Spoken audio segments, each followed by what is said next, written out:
السلام عليكم ورحمة الله. رمضان كريم. أصحابتا يا جماعة انستغرام بان سخاص أو سلامية.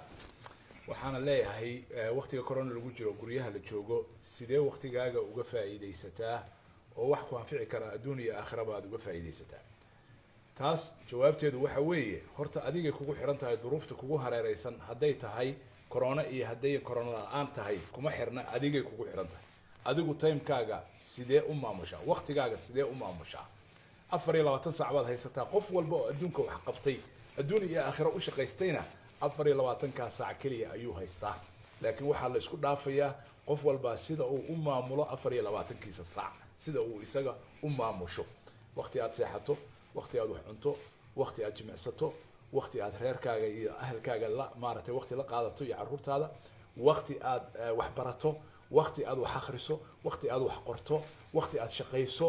intaasba waad heli kartaa adigoo gurigaaga jooga. adigoo gurigaaga jooga ayaad heli kartaa intaas iyo ka badan inta aan sheegay. timekaaga habay maamul. subaxdii markaad soo kacdo oo salaada subax aad tukato goor hore 5 subaxnimo waxaad yeelaysaa timekaaga maalintaas hagaaji waxaad qaban lahayd wax weyn ayaad qabanaysaa adduun iyo aakhirana ka qabsanaysaa insha Allah taala. waa in salaamay markale. assalaamu calaykum waraxmatullaahi wabarakaatuh.